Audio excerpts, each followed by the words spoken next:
자, 전 남친 때문에 힘들어요. 도와주세요. 저는 29살 여자 서울 송파구에 살고 있고요. 전 남친은 30살 남자로 저랑 지하철로 20분 거리에 살고 있어요. 저희는 클럽에서 만나게 됐어요. 전 남친이 첫눈에 반했다고 적극적인 대시로 사귀게 됐습니다. 7개월 만나고 이번 연도 7월에 헤어졌습니다. 이성 문제로 헤어졌어요. 제 전 남친은 클럽에서 일을 하고 있어요. 그래서 어쩔 수 없이 여자를 만날 수밖에 없는 일을 하는데 제가 많이 존중을 못 해줬던 것 같습니다. 후회돼요. 하지만 전 남친도 문제가 있었어서 이 문제를 어떻게 헤쳐나가야 될지 이렇게 사연 보내드려요.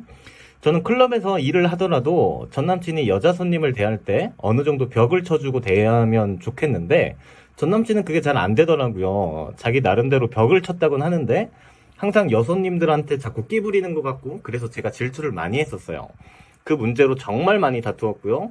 일이라면서 자신이 같이 일하는 형들과 2차 가서 형들과 눈 맞은 여손님들과 같이 술 먹은 적도 많고요. 자기는 마음이 없고 제가 있으니까 괜찮다고 했지만 저는 계속 그러면서도 불안해했던 것 같아요. 그러던 어느 날 전 남친이 자취를 하는데 지방에서 온 여자 손님 때문에 거기 일하는 형이 이 여손님 좀 재워달라고 해서 재워준 일이 있었어요. 전 남친은 저에게 숨겼고요. 하지만 저에게 들켰습니다. 저는 신뢰가 무너졌다며 어떻게 그럴 수 있냐며 이별을 고했고 전 남친이 싹싹 빌어서 다시 만났는데 전 남친은 그때 뒤로 전과 같은 마음이 저한테 들지 않는다며 다시 헤어졌고 그렇게 몇 번의 이별 반복 끝에 정말 헤어져 버렸습니다. 그러다 시온님 유튜브를 접하게 되었고 10월 말에 전 남친에게 재접근했는데 생각보다 연락을 너무 잘 받더라고요. 저한테 사실 연락 많이 기다렸다고도 얘기하더군요. 그렇게 3주 정도를 서로 잘 만나다가 문제가 되었던 이성 얘기가 나와서 저는 나름 배운 대로 기준 제시를 했습니다. 네가 이 일을 하는 게 어쩔 수 없는 사회생활인 것도 안다. 하지만 내가 불안하니까 어느 정도 여사친을 만나든지 여자 손님을 대할 때 벽을 쳐달라는 기준을 제시했습니다. 이거는 기준 제시가 아니에요. 이건 기준이 없는 겁니다. 나중에 말씀드릴게요. 그렇게 말하자 전 남친은 수긍하는 듯 했으나 결국 저랑 만나는 도중에 다른 여자랑 수원 가서 노는 거 숨기다 들켜서 문제 생겼고요. 전 남친은 그냥 여사친이다 문제 없다 했지만 저는 또 캐묻고 집착하다가 전 남친은 지친다면서 연락 그만하자고 하고 지금은 연락 끊긴 상태입니다. 일단 사연이 더 남아있긴 한데 다 매달리는 내용뿐이라 패스하고요. 여기까지만 읽어도 될 것 같아요. 자, 여러분은 기준이 뭐라고 생각하세요? 제가 말하는 기준이라는 건 여러분이 세상을 바라보는 잣대를 말하는 거예요. 기준에 대해서 어려워하시는 분들이 많은데 자 보세요. 전 남친이 클럽에서 일을 할 수밖에 없어서 여자 손님들을 많이 대할 수밖에 없는 상황이고 난 불안해할 수밖에 없는 상황이다. 그래서 과연 이 모든 걸 허용하고 네가 알아서 벽을 쳐달라는 게 기준이 될 수 있을까요? 제가 보기에는 억지로 불안하면서 내가 참아가면서 이 남자를 어떻게든 남자친구로 만들고 싶어서 내가 불안함에도 그냥 모든 걸 허용하고 집착하는 걸로밖에는 안 보여요. 우리 내담자님의 심리 상태를 들여다보고 생각한 기준은요. 얘가 클럽에서 일을 하면 안 되는 거야. 클럽에서 일을 하면 당연히 어쩔 수 없이 우리가 관리할 수 없는 상황이잖아요. 내가 불안해하면서 얘를 왜 만나야 되죠? 꼭 남자친구로 얘를 만들어야 될 이유가 있나요? 남자친구로 만들면 더 불행한 상황 아니에요?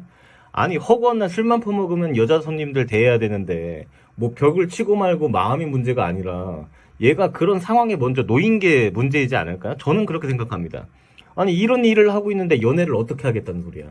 저는 애초에 기준에 부합하는 남자가 아니라고 생각돼요. 과도한 허용을 해놓고 집착하는 게 존중이 아니라 네가 그 일을 하는 건 어쩔 수 없지. 너 사회생활이니까. 하지만 사귀는 건 안 될 것 같아. 내가 불안해하면서 연애를 해봐야 서로서로 불행하지 않을까? 그냥 어느 정도 선 지키면서 이렇게 만나도 너랑 나랑 재밌고 행복하면 그걸로 됐어. 네가 이 일을 그만두기 전까진 우리 사귀는 건 난 안 될 것 같아. 이게 너에 대한 존중 같아. 이게 존중이지 않을까? 존중이라는 건 상호 존중입니다. 내가 존중받을 행동을 먼저 해야 상대방도 존중할 수 있는 겁니다. 이건 뭐 이 남자가 선을 지키고 말고가 먼저 문제라기보다 이런 일을 하고 있는 게 먼저 문제라고 생각돼요. 그래서 사실 저처럼 기준 제시를 하고 적당한 관계 유지하면서 가끔 즐겁게 놀고 데이트하는 것에만 초점을 두셨어야지 어떻게든 만나려고만 네가 알아서 벽을 잘 쳐라 라는 거는 본인만 불안할 수밖에 없잖아. 이건 그냥 관계의 개선점이 될 수가 없어요. 이거는 상황을 모두 배제해버리고 마음의 문제로만 생각하는 거야. 아니, 고양이한테 생선을 맡겨놓고 불안한 거 당연한 거 아닙니까? 저였어도 이 남자 못 만나요. 불안해서 어떻게 만나? 응? 그런 연애를 내가 왜 해야 되는데? 어떤 여성이 좋아하겠어요? 좋아할 여성이 거의 없습니다. 그래서 상대방은 존중을 너무 못해줘서 후회된다고 하시는데, 상대방 존중을 못해주신 게 아니라 사실은 본인 마음을 먼저 존중하지 못했기 때문에 헤어진 겁니다. 이거는 기준이 될 수가 없어요. 그래서 헤어지시는 거예요. 계속. 이해되셨죠?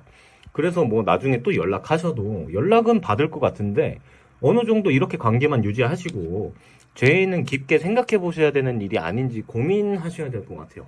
제가 명찰, 여자친구, 남자친구 명찰을 중요하게 생각하지 말라고 그랬잖아요.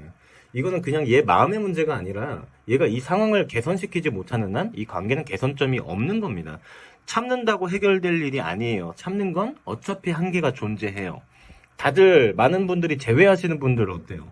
다들 자기들이 집착이 심했다고 자책하고 성찰하면서 존중해야겠다 이러면서 참는 분들 되게 많죠.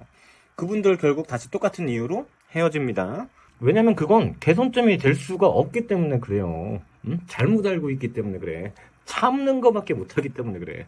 그래서 이 사연도 얘가 이 일을 계속 하는 한 관계의 개선점은 없다라고 생각하시면 됩니다.